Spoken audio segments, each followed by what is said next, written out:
Hello class, I hope you're all doing well. So you're done with exam number one, the material for exam number one. And now we are going over the material for exam number two, which is chapter 5, 6, 7, 8, 9. And I don't know if N is in there or not, but anyhow. So let's go ahead and start. And as I said, I'm going to try to keep these things under half an hour, but this chapter is a long one. I don't think I can keep it under 1 hour, under half an hour. So let's shoot for at least 1 hour of it. Okay.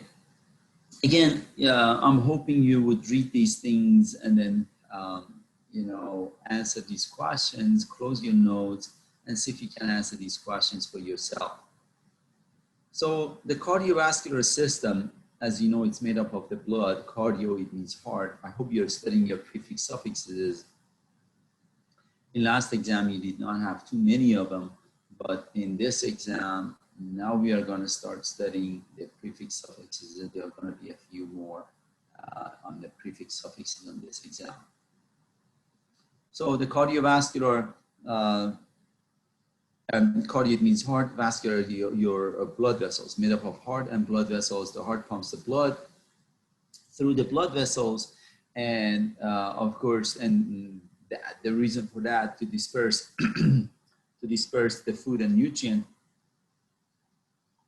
to the rest of the body. And then of course the wastes come back to the blood vessels, and then the blood vessels will get rid of it either through kidney, liver, intestine, and so on and so forth. So here it is, homeostasis. It means internal condition of the body is supposed to remain same.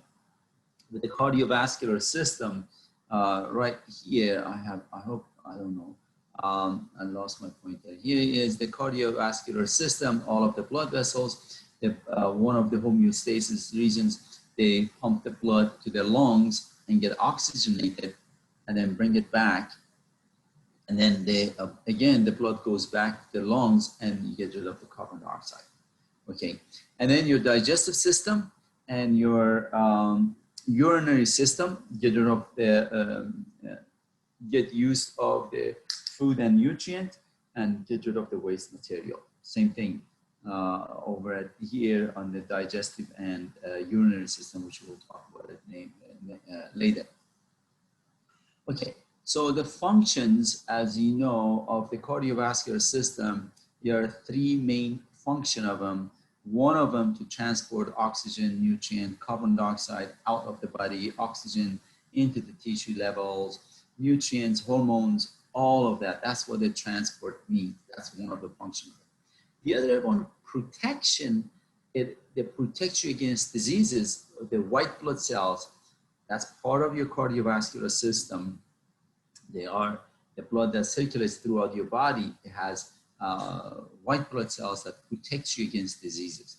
And then, of course, regulations, maintain homeostasis, variety of reasons. I talked about it, the homeostasis with urinary system, the homeostasis with respiratory system and digestive system. And also the electrolytes, it means sodium, potassium, you already know what electrolytes are, and the pH balance. The lymphatic system, there is a separate chapter for this. So it works together kind of with cardiovascular system, and the definition of the lymph, they give it to you here. That is important for you to know, for me that you do know. When the fluid enters the lymphatic vessels, it's called lymph. Before that, it's called interstitial fluid. Which is a little bit of technicality, but we'll talk about it, I guess, when we get to lymphatic system. So again, these are check your progress and make sure you know those. Those are learning outcomes. So let's go first. This chapter talked about the blood vessels. So let's do two things you should know. You have arteries and veins.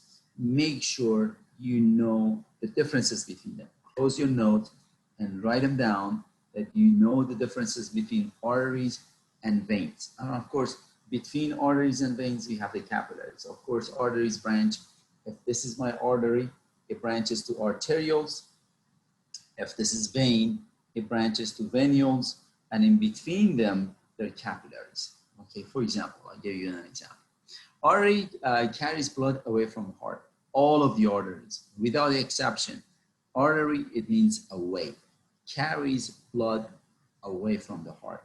And then veins brings the blood into the heart. Their walls are 3 layers, both artery and veins, same thing. They have 3 layers of their walls. If this is artery vein, the most inner layer is endothelial layer. So it's a simple squamous epithelial tissue. 1 layer of squamous epithelial tissue right here in the most inner layer of the artery vein. And then the middle layer is smooth muscle, which in the artery, they're a little bit thicker, and in the vein, they're thinner, and I will talk about that here in a minute. And then the very outer layer is connective tissue, so which is elastic fiber connective tissue. Here are the differences between artery and vein. Here is a microscopic slide. This is the artery. The most inner layer right here, you guys, that's 1 layer of, right here, 1 layer of squamous epithelial tissue. And then you have a good layer of smooth muscle, and outside of it is elastic fiber connective tissue. Now, between, as I said, between arteriole and venule, right here is a venule, right here is an arteriole, right between them are the capillaries, right here. These are capillaries, okay? Now, what happens, capillaries have the smooth muscle, which you do not have control over it. The smooth muscle are called sphincter. They allow the amount of blood that goes into capillaries. And here in the capillaries, that's where exchange of the gases and nutrient take place right here in the capillaries. There is no exchange of gases and nutrients here in the venules or in the arterioles. They're not there. All of the exchange of gases, nutrients, hormones, what have you, it happens in the capillary bed, okay? So arterioles, small arteries, that's right. As I said, if this is an artery, it branches to arterioles, okay? And then middle layer, smooth muscle, I already talked about all of those. Capillaries, they are very small, microscopic, and walls of capillaries are just endothelium, and they are made up of endothelium, which is simple squamous epithelial tissue. Remember, if during exam I ask you which one of the following are most inner layer of the arteries, veins, all of, even your heart, the most inner layer of your heart, right here, it is endothelium. But I'm explaining what endothelium are. They are simple squamous epithelial tissue. Do not confuse it during exam. If I ask that, it is the right answer is endothelium. Again, the whole, but in the lungs, you will see it. In the lungs, you have simple squamous epithelial tissue. They are not referred to as endothelium. It is just the blood vessels and heart. It is referred to as endothelium. And then I talked about precapillary sphincters a little bit, so make sure you know those. And then the function of a smooth muscle. Here they are. Let me put my glasses, whatever needs to be said. So here's a precapillary sphincters. The 3 layers, already talked about that. Endothelium, smooth muscle, and the most upper layer is elastic fiber connective tissue. Here, the arteriovenules, that's where the exchange of the food and nutrient, all of that takes place right here. And here is a venule right here. It comes into the vein, which we'll talk about. I don't think I'm going to talk about it. We've got to move on. Venules, small veins that receive blood from capillaries. So blood from heart comes to artery, to arterioles, capillaries, and then it's going back to the heart through the venules, vein, and inferior vena cava, superior vena cava. So here's the capillaries goes back into the venule. I'm going back to venules, and veins carry blood toward the heart. So we'll beat this again one more time. Veins, walls of the veins are thinner than arterioles. One major difference between vein and artery is that veins do have a valve. Okay, I did not mention it in here, but what happens, the arteries do not have a valve, veins do have a valve right here. They have a valve that close and open. Veins are located between your skeletal muscle, okay? Arteries usually run on the surface of the body, okay, usually. So now your textbook wants to talk about heart. Let's go ahead and talk about it. Heart is located between the two lungs right here, usually on the left side of your body. I had one student once said, yeah, I know somebody that their heart is on the right side. I never heard of it.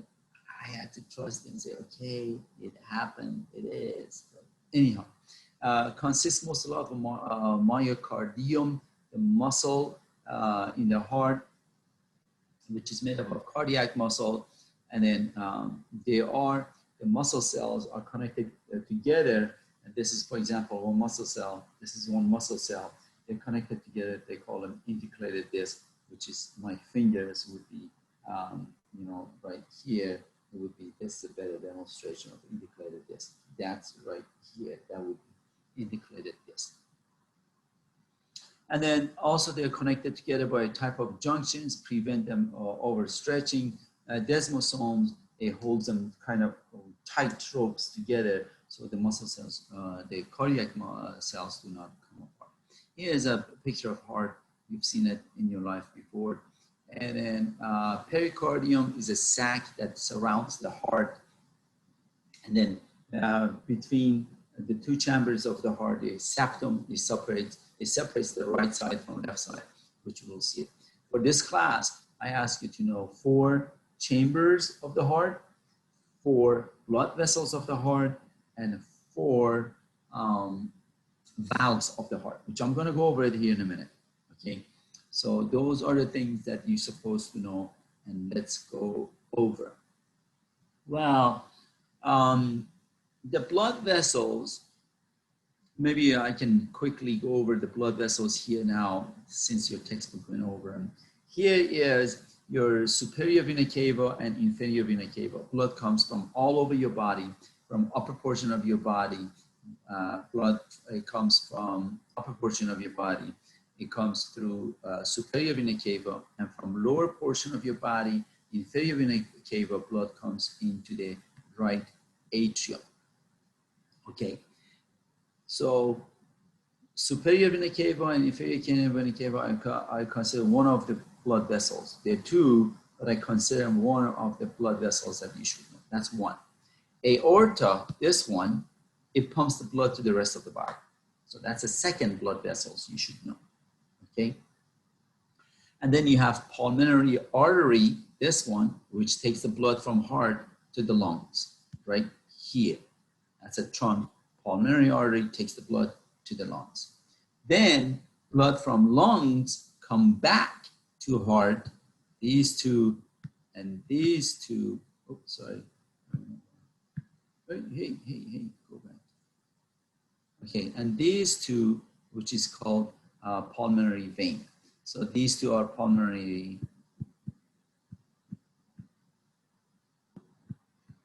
vein. It is unusual. Usually the veins in the body are blue, they're deoxygenated, and arteries are oxygenated. In this case, that's an exception. This right here, it is pulmonary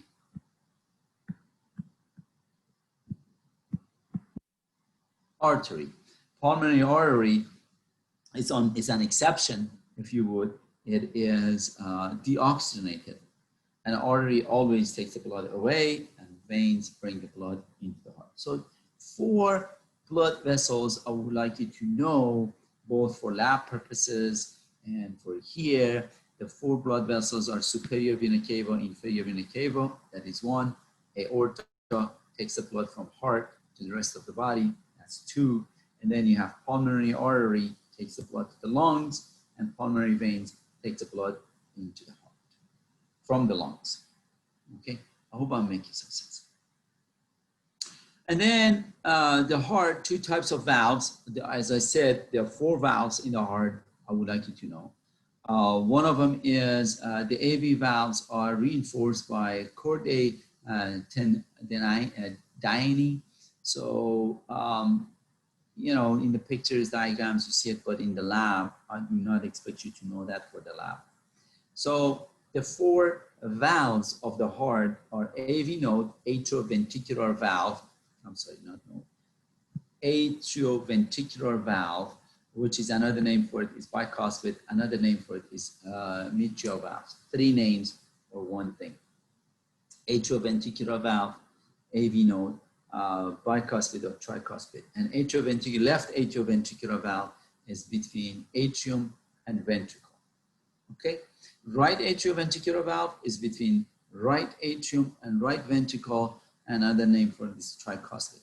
And then you have the two semilunar valves. It's called pulmonary semilunar valve and aortic semilunar valve. So there are four valves in the heart. 1, 2, 3, 4. Okay, so the four valves in the heart, and then I would like you to know them. And then we'll talk about them. I hope the pictures come up, and then I can elaborate on them. Here they are. So the blood comes from superior vena cava and inferior vena cava goes to the right atrium, right here. There is a valve between right atrium and right ventricle. And it's a tricuspid valve, or right, as I like this name better, right atrioventricular valve. Okay. Then the right ventricle pumps, squeeze blood, and the blood goes through this valve. There's a valve here, it's called pulmonary semilunar valve. Pulmonary valve, or you should know pulmonary semilunar valve. It goes to pulmonary trunk, and it goes to the lungs, right lung and left lung. Right here, it goes to the lungs, and the blood gets oxygenated. So that's two valves so far.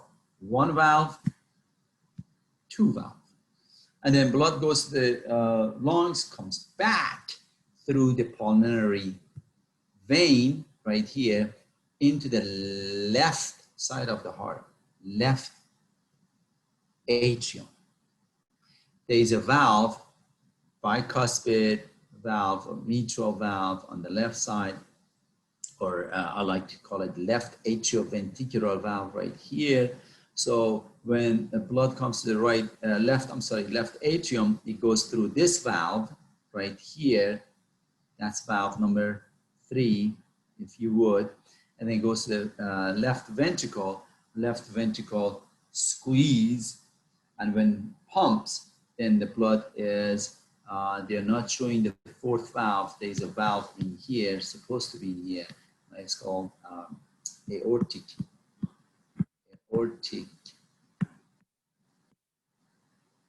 semilunar.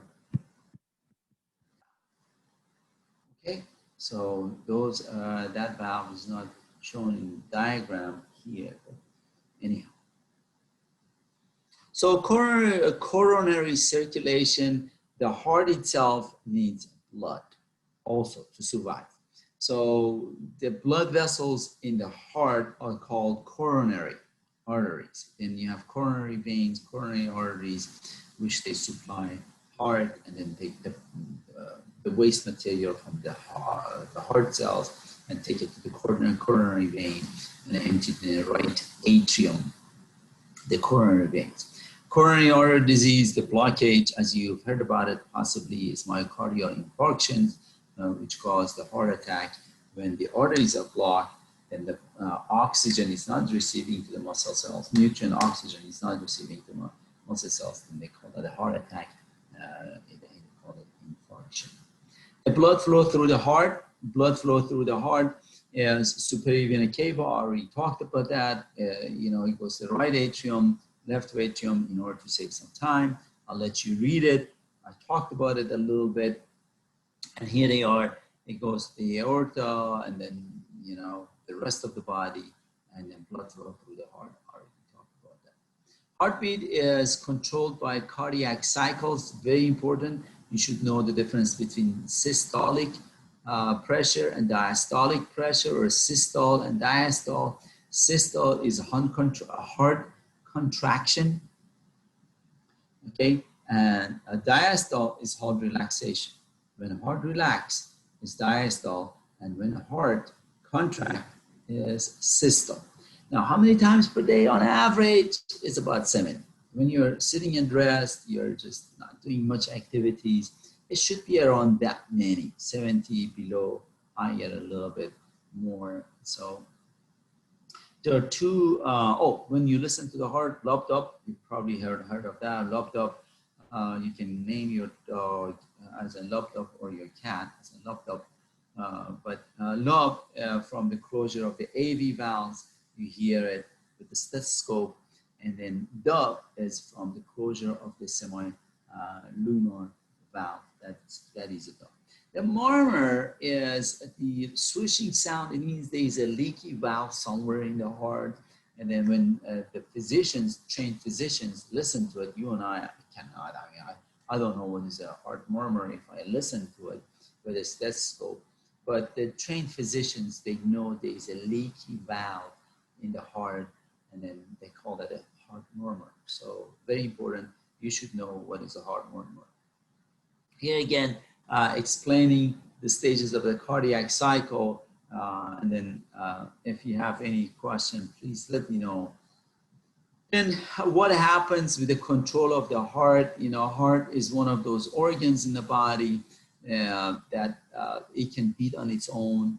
If you take heart out of the body, still it's beating because of these system he has. The SA node is in the right atrium, both of them, SA node and AV node, they both are located in the right atrium. And then, of course, the SA node is on the top. I'll show you some picture. AV node is on the bottom, a little bit lower. And the SA node, since originates everything, they call it a pacemaker. Okay. And then the AV node, which is on the bottom, and the AV node, it branches out to Purkinje fibers, and it goes through the rest of the heart because it's attached to Purkinje fibers. Right here, the SA node, as it says, diagram here, I hope it says that. SA node, arteries initiates the heart by sending electrical signals. This causes the atria to contract, both atrium, singular, atria, plural. So SA node, it did say it, SA node sends the impulses to both atrium, and the both atrium are contracted. Okay, the AV node, it contracts the ventricles. Okay, and then of course it's connected through a Purkinje fiber. The first scientist who discovered it was Dr. Purkinje, and then it sends the impulses, electrical impulses, to the ventricles. Okay, external control of heart. Yeah, there is some hormones increase the heart rate. Cardiac control center in the brain increase and decrease the heart rate depending on the body's needs. Vagus nerve, and then we'll talk about it later on. But again, heart pretty much has its own centers. It's being controlled, sure, to some extent by brain and of course by hormones. The electrocardiogram, or ECG or EKG, you've heard about it. You take your parents to doctors or your kids, yourself, they attach these electrodes through all over your body, and they measure these 3 waves. P wave is stimulated by SA node, is the electrical current. QRS is the largest wave, which is the electrical current traveling through the ventricles, and then you have T waves, which is the recovery of the ventricles, representing a T wave. So there are 3 waves right here, as I mentioned, P wave, QRS wave, and T wave. These are the waves, and this is a ventricular fibrillation. That's nasty. Houston, we got problem right here, and they're showing in this electrocardiogram. This is normal. This is normal. That's the way it's supposed to look like. This is abnormal. This is fibrillation. So showing you that one. Electrocardiogram, as you said, it's recorded by the machine ECG or EKG, they refer it, and then defibrillation, applying strong electrical signals to the rest of the heart. Hopefully the SA node will start firing again. That's when you've seen it in the movies, they apply electric shock to the heart and the patient jumps. You know, they jump, and that's what they're talking about, defibrillation. Okay. Quickly, let's see what we are doing on time-wise. Great. I can talk for another 25 minutes. So blood pressure, that's another thing. The valves, the blood vessels in your heart have pressure. Remember, if a blood vessel bursts in your body, inside of your body, you have bleeding, and Houston, that's bad news. That's why it is very important to go over blood pressure a little bit. And the pulse is surge of blood into an artery causes the walls to stretch and then recoil again. That's a pulse. Blood pressure continues. The name of the equipment is Sphygmomanometer. Right here, what happens, they put a cuff around your blood vessels, and then it closes your blood vessel. You don't hear nothing, okay? And then when your systolic pressures are occurring, the beginning of systolic pressure sounds, you heard artery opening little by little. And then when again you hear no sound, here you hear no sound, you hear boom, boom, boom, boom. And when the sound stops again, that would be a diastolic pressure. Okay, so then the higher number is 120, your systolic pressure, and diastolic pressure is 80, 60, whatever it is. That's the blood pressure. Blood pressure continues, systolic pressure, diastolic pressure, hypertension, high blood pressure, hypotension, low blood pressure. Average is 120, 80. Again, it's different from one person to one person. If your blood pressure is not 120 to 80, do not worry about it, because everybody's blood pressure is different. Here's giving you a chart of the, the different blood pressures. Do not memorize it. Do not worry about it. I never ask any numbers regarding these different type of blood pressures. The slowest in the capillaries, of course, the pressure exchange of gases occurs and waste, and in adjacent by precapillary sphincters. Here they are. They're showing you the pressure of the blood in the capillaries. Blood continues. We have skeletal muscles, which, as I said before, your veins are embedded between your skeletal muscles. So when you contract these skeletal muscles, blood comes back to the heart. I had a student a long time ago that he said, "What?" At the end of the semester, I mean, what? We do not have a blood. We do not have a pump that takes the blood from our body to our heart. I said, no. Only and only and only your heart pumps the blood into your lungs and rest of your body. Then he asked, how does the blood comes back to heart? I said, I already said that several times during the semester. It's your skeletal muscle. You do not have another heart to take the blood from your toe or from brain to pump it into the heart. There's none. It's just by you exercising. If you don't exercise, of course, you take a walk to the kitchen, get a glass of water. Speaking of water, the blood stays in your body. That's why I recommend highly that you should exercise. You should exercise. So blood goes back to the heart. So anyhow, so that's what skeletal pump, respiratory pump depends on the breathing, and valves they are present in the veins. Here they are, as I said. Of course, if these valves do not work, they call it the varicose vein. The blood accumulates in the vein, and it looks nasty, usually in the legs, and that's what this is all about. Okay, cardiovascular blood flow, pulmonary circuit and systemic circuit. I'll quickly explain those. In the next few slides, they're going to go over it and explain it and explain it and explain it. Just quickly, pulmonary circuit. Pulmonary means lungs, guys. Whenever you, the rest of your life, you hear the pulmonary, that is lungs. So when blood goes from heart, I should bring this down a little bit, goes from heart to the lungs, that's pulmonary circuit. That's it. And from lungs back to the heart, that is pulmonary circuit. That's it. Systemic, it means all over. You've heard of, he has a systemic disease. You have a systemic, it's a systemic problem. You've heard of that in your life before. Systemic means all over. The word systemic means all over, anywhere, in English language or in biology. So systemic circuit is the circulation of blood throughout the rest of the body except the lungs.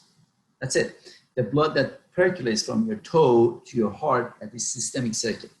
The blood that goes from your ear to your heart, that is systemic circuit. Anywhere in the body, the whole entire body except the lungs is systemic circuit. So here the next few slides, they will elaborate on it. I hope you enjoy it and read all of these things and make sure you understand it a little bit. And then I'm going through a little bit of systemic circuit, interstitial fluid. What is interstitial fluid? Is the fluid between the cells. Okay, if this is one cell, this is one cell, and there is a fluid in between, that is interstitial fluid. Okay.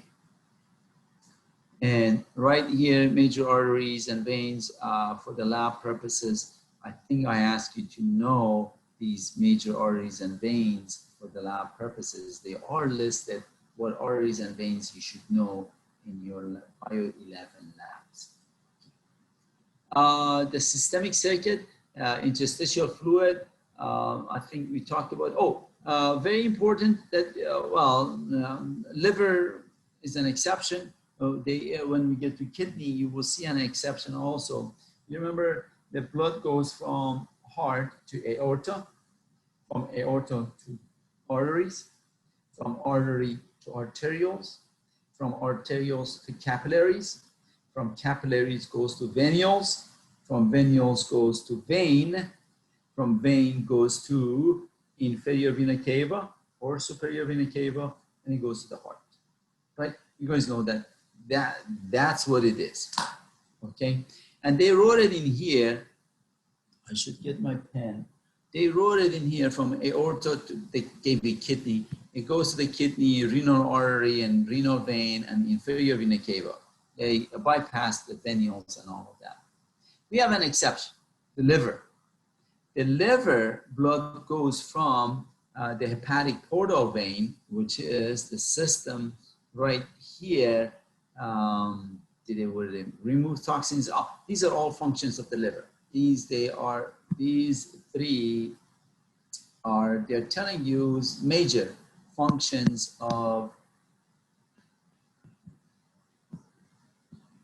liver. Okay, these are functions of liver. But on the bottom, look what happened. It drained the blood, it goes to the liver, okay, from aorta eventually. And then into the hepatic vein.